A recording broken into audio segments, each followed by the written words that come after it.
السلام علیکم بچوں، آج ہم جماعت پانچویں سبق ہمارا ہے ڈاکٹر امبیڈکر۔ تو پانچویں کا ہم آج اردو پڑھیں گے۔ مخصوص ستیہ گرہ رہنمائی کرنا عین۔ تو ڈاکٹر امبیڈکر کے بارے میں پڑھیں گے۔ مہاراشٹر کے شہر مہاڑ میں ایک تالاب ہے، یہ چودار تالاب کے نام سے مشہور ہے۔ جو شخص اس تالاب کے کنارے جاتا ہے اس سے ایک مخصوص واقعہ یاد آتا ہے۔ یہ واقعہ ہندوستانی تاریخ کا اہم واقعہ ہے۔ اگر اس تالاب کی زبان ہوتی تو وہ 1928 عیسوی کے یہ واقعہ ضرور سناتا۔ آئیے اس واقعے کے بارے میں معلوم کریں۔ ایک روز صبح سویرے ہزاروں لوگ مہاڑ کے راستے سے گزر رہے تھے۔ لوگوں کی تعداد اتنی تھی کہ چیونٹیوں کی قطار معلوم ہوتی تھی۔ سب کے قدم ایک ساتھ اٹھتے تھے۔ ان سب لوگوں میں ایک جوش اور ولولہ تھا۔ ان کے چہروں سے ایک خاص مقصد کا احساس ہوتا تھا۔ سب لوگ نعرے لگا رہے تھے، بابا صاحب امبیڈکر کی جے، مہاڑ کا ستیہ گرہ زندہ باد۔ ان نعروں کی آواز سے پورا مہاڑ گونج اٹھا۔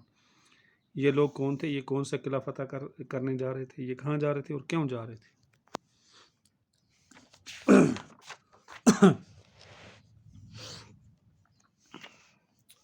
بات دراصل یہ تھی کہ جھیلوں، تالابوں اور کنووں کا پانی سب کے لیے عام تھا، لیکن چھوٹی ذاتوں کے لوگ اس کا پانی نہیں لے سکتے تھے۔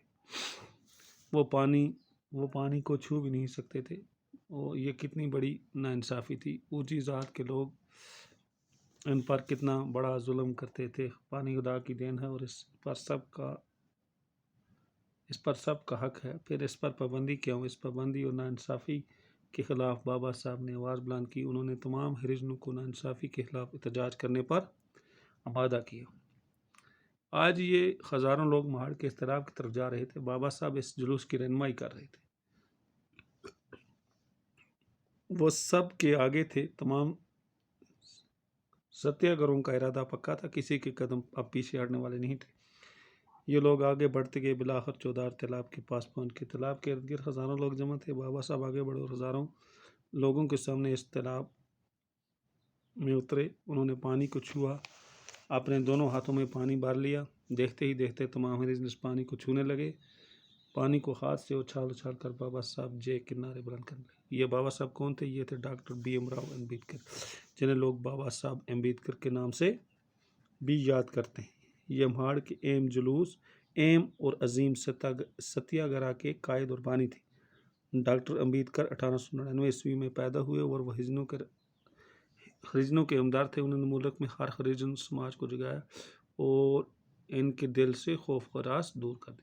انہوں نے اپنی زندگی اپنی دبی کچلی اور پسماندہ ذات کے لوگوں کو ترقی کے لیے وقف کر دی۔ وہ ایک بڑے قانون دان بھی تھے۔ انہوں نے ہندوستان کا آئین بنانے میں اہم رول ادا کیا۔ ان کی نظروں میں سب لوگ برابر تھے۔ انہوں نے کہا تھا ذات پات بھید بھاؤ بے معنی ہیں۔ وہ چاہتے تھے کہ سب کے ساتھ یکساں سلوک کیا جائے۔ بابا صاحب چاہتے تھے ہر شخص کو اس کا جائز حق ملے۔ ڈاکٹر امبیڈکر 1956 عیسوی میں اس دنیا سے چل بسے۔